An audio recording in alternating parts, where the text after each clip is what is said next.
صلی اللہ علی محمد۔ اللہ تعالیٰ نے انسان کو یاد کرایا ہے کہ تو نے عبادت اپنے رب کی کرنی ہے، اور فرمایا رب تمہارا وہ ہے جس نے تمہارے لیے زمین کو فرش بنایا ہے، آسمان کو چھت بنایا ہے، اور آسمان سے پانی برسا کے تو زمین سے پھل اگائے ہیں، رزق لکم، وہ بھی تیرے کھانے کے لیے اگائے ہیں۔ وہ جو آسمان سے بارش برسا کے زمین سے سبز اور پھل اگائے ہیں تو وہ بھی تیرے لیے۔ جب سارا کچھ تیرے لیے بنایا تو بھی تو عبادت کرنا اپنے رب کی، پھر کسی کو اس کا شریک نہ ٹھہرا۔ ایک چیلنج بھی کیا قرآن مجید نے اس رکوع کے اندر، کہا کرتے تھے مکے کے لوگ کہ آپ قرآن مجید کی آیتیں نبی کریم علیہ السلام سے کہا کرتے تھے کہ معاذ اللہ آپ خود بناتے ہیں، بنا کے لاتے ہیں۔ تو اللہ کریم نے فرمایا وَإِن كُنتُمْ فِي رَيْبٍ مِّمَّا نَزَّلْنَا عَلَىٰ عَبْدِنَا فَأْتُوا بِسُورَةٍ مِّن مِّثْلِهِ، اگر تمہیں شک ہو نا اس میں جو ہم نے بندہ خاص پہ نازل کیا ہے تو تم بھی اس جیسی ایک صورت بنا کے لاؤ۔ پڑھے لکھے تو تم بھی ہو نا، مکے میں تم بھی رہتے ہو، تو ایک صورت بنا کے لاؤ۔ قرآن مجید ہم سے چھینا گیا ہے سازش کے تحت، اس لیے کہ جس قوم کو قرآن آ جاتا ہے نا پھر کوئی کافر اس کا مقابلہ نہیں کر سکتا۔ دیکھیں نا، اگر کافروں کے پاس جواب ہوتا قرآن پاک کا تو بدر اور احد میں نا کوئی آیت بنا کے لاتے، قرآن کے مقابلے کی تلواریں لے کے نہ آتے، ان کے پاس جواب ہی نہیں تھا۔ اور قیامت تک کسی کافر کے پاس قرآن مجید کا کوئی جواب، قرآن کا کوئی جواب، قسم اللہ کی جواب کوئی نہیں، قرآن کا اس کا کوئی جواب نہیں۔ کیا بات ہے قرآن پاک کی۔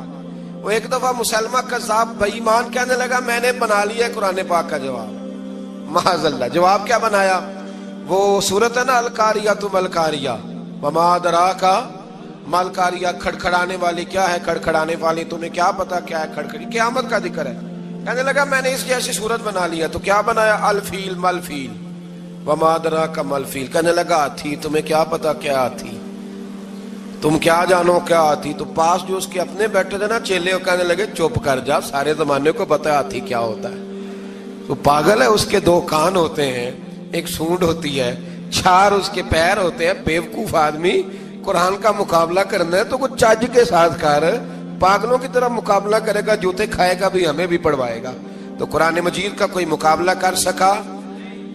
تو اس آیہ مبارکہ میں اللہ نے کافروں کو یہ کہا اگر مقابلہ نہیں کر سکتے تو پھر اللہ سے ڈرو، ورنہ دوزخ میں ڈالے جاؤ گے، وہ جس کا ایندھن آدمی اور پتھر ہے، اور بنائی بھی کافروں کے لیے گئی ہے۔ اعدت للکافرین، جہنم کس کے لیے بنائی گئی ہے؟ کافروں اور منافقوں کے لیے۔ مسلمانوں کے لیے بنائی گئی، مسلمان مرضی سے چھلانگے لگائیں تو ان کی موج ہے، ورنہ ان کے لیے جہنم، ان کے لیے اللہ نے جنت بنائی ہے۔ اور یہ بات کرتے ہی رب کریم نے فرمایا اے محبوب علیہ السلام، مومنوں کو خوشخبری دے دیں کہ اللہ نے ان کے لیے جنت بنائی ہے، اس میں باغات ہیں، انہیں رزق دیا جائے گا کھانے کے لیے، اور اس میں انہیں پاکیزہ بیویاں دی جائیں گی، اور پھر وہ اس میں ہمیشہ رہیں گے، انہیں اس سے نکالا نہیں جائے گا۔ آگے جو آیات کریمہ ہے نا اس کے اندر اللہ تبارک و تعالیٰ نے فرمایا ہے کہ اللہ حیا نہیں کرتا سمجھانے کے لیے مچھر کی مثال بھی دینی پڑے۔ فرمایا قرآن سے کچھ لوگ ہدایت حاصل کرتے ہیں اور کچھ گمراہ ہو جاتے ہیں۔ جب لوگ اپنی مرضی کی تشریحات چاہتے ہیں تو گمراہ ہوتے ہیں، اور جب قرآن کو رسول اللہ صلی اللہ علیہ وسلم اور امت مسلمہ کی تشریحات کی روشنی میں سمجھتے ہیں تو پھر اللہ ہدایت عطا فرماتا ہے۔ پھر اللہ تبارک و تعالیٰ نے آگے ارشاد فرمایا حضرت آدم کی پیدائش کا واقعہ۔ مفسرین نے لکھا اللہ نے مشورہ کیا تھا فرشتوں سے، وَإِذْ قَالَ رَبُّكَ لِلْمَلَائِكَةِ إِنِّي جَاعِلٌ فِي الْأَرْضِ خَلِيفَةً، لیکن کچھ مفسرین کہتے ہیں کہ اللہ کو ضرورت نہیں فرشتوں سے مشورہ کرنے کی، اللہ نے فرشتوں سے مشورہ نہیں کیا، بلکہ رب نے انہیں آگاہ فرمایا تھا کہ میں لگا ہوں زمین پہ اپنا نائب بنانے، میں خلافت دینے لگا ہوں زمین پہ۔ اب یہ تو دینے والی کی مرضی ہے نا اس نے کس کو دینی ہے، یہ تو دینے والے کی مرضی ہے نا اس نے۔ تو کچھ لوگ کہتے ہیں کہ دینے والے سے زیادہ ہمیں پتہ ہے، تو فرشتوں کو بھی یہ اجتہادی خطا ہو گئی، کہنے لگے یا اللہ اسے نہ بنانا، یہ فساد کرے گا، یہ خون ریزیاں کرے گا۔ تو اللہ نے فرمایا جو میں جانتا ہوں وہ تم، اللہ اکبر، امام راضی فرماتے جب رمضان آتا ہے تو اللہ فرشتوں سے کہتا ہے ذرا یہ کھول کے دروازے دیکھو نا یہ زمین پہ کیا کر رہے ہیں. تم تو کہتے تھے فساد کریں گے اور یہ سارے تراویحاں پڑھ رہے ہیں. تم تو گویا کہتے تھے فساد کریں گے اور یہ تو دیکھو گویا رمضان کے روزے رکھ رہے ہیں. یہ تو میری یاد میں نکلے ہوئے. تم کچھ کہتے تھے اور دیکھو میں نے تمہیں کہا تھا نا جو میں جانتا ہوں وہ تم. اللہ نے پھر حضرت آدم علیہ السلام کو تمام زمانے کے علوم عطا کیے, علم سکھا لیا. تو فرشتوں سے کہا تم بھی ان چیزوں کے نام بتاؤ, تو وہ بتا سکے نہیں. اللہ نے فرمایا اب اس طرح کرو, آدم کو سجدہ کرو. سب نے سجدہ کیا سوائے وہ. کہنے لگا یا اللہ صرف تجھے ہی کرنا ہے. کرنا بھی صرف اللہ کو چاہیے, پر رب کے آگے بھی جھکنا چاہیے, اور جس کے سامنے رب جھکائے نا وہاں بھی. اور یہ جو عاجزی ہے نا, یہ جو جھکنا ہے, یہ علم کے آگے ہے. ہماری مصیبت یہ ہے کہ ہم علم کے آگے بھی گردن جھکانے کو تیار نہیں ہوتے, وہاں بھی ہم خود عالم فاضل بن جاتے. تو فرمایا کہ سب سے کہا سجدہ کرو. سب نے سجدہ کیا سوائے ابلیس کے. تو پھر ہوا کیا وکان من الکافرین, وہ کافروں میں سے ہو گیا. پھر اللہ نے حضرت آدم کو اور جناب حوا کو نا مقام دے دیا جنت میں رہنے کے لیے, اور کہا سارا کچھ کھانا, درخت کے قریب نہ جانا. ابھی آپ کسی سے کہہ دیں تھوڑا سا کہ پیچھے نہ دیکھنا, یعنی اگر میری سمجھ لیں ادب کی وجہ سے کوئی 1.5-2 منٹ یا 6 منٹ نہیں بھی نہ دیکھے گا تو سوچے گا ضرور کہ پتہ نہیں اب پیچھے کیا ہے, مصیبت کیا ہے. یعنی آپ کہہ کے دیکھ لیں کسی کو, پیچھے نہ دیکھنا. فطرت ہے نا انسان کی, وہ جستجو کرتا ہے. کہا اس درخت کے پاس نہ جانا. تو حضرت حوا سلام اللہ علیہا کہتے ہیں دل میں خیال رہتا تھا کہ آخر ہے کیا درخت کے پاس.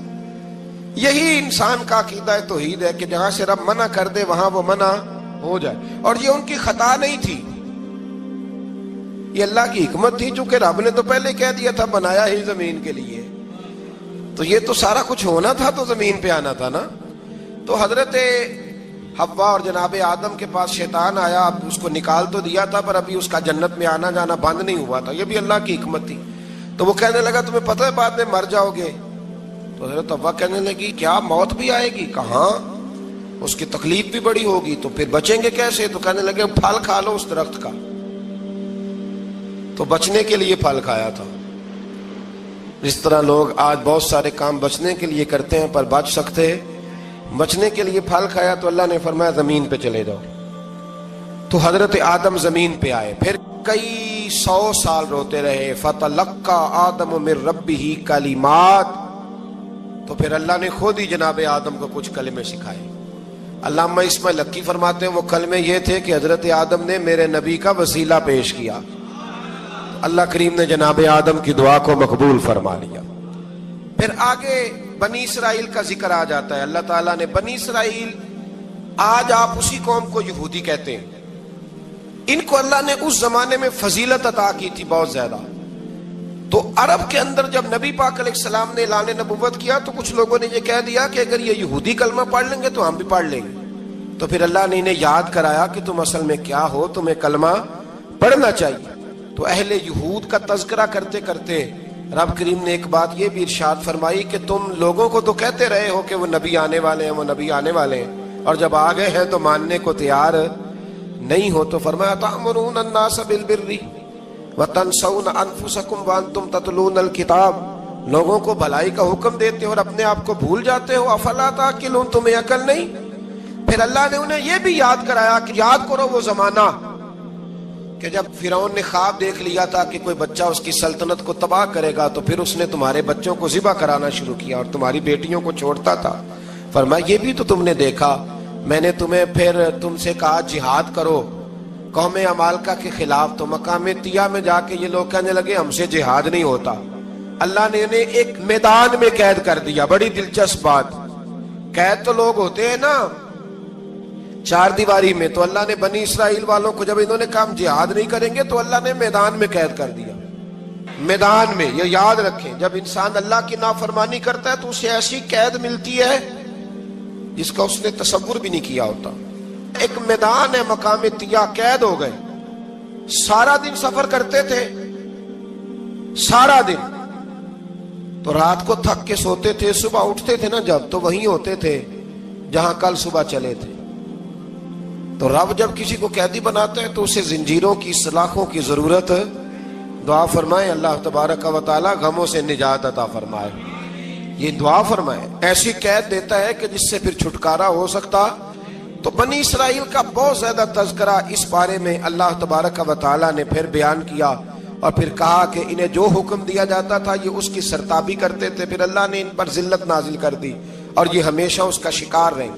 قوم سبت کا ذکر فرمایا اللہ نے، ہفتے والے دن کچھ لوگ نافرمانی کرتے تھے۔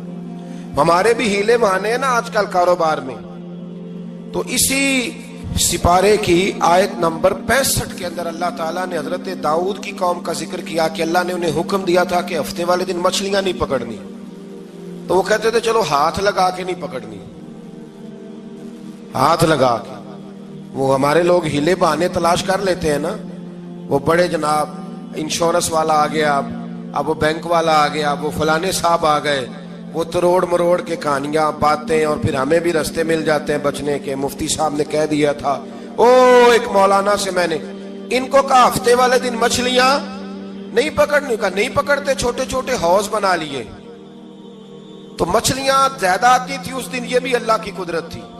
نماز کے وقت گاہک زیادہ آتے ہیں، یہ اس کی قدرت ہوتی ہے۔ تو وہ مچھلیاں حوض میں جمع ہو جاتی ہیں، یوں سمجھ لیں کہ جال انہوں نے لگا لیے ہوئے تھے، تو جال میں وہ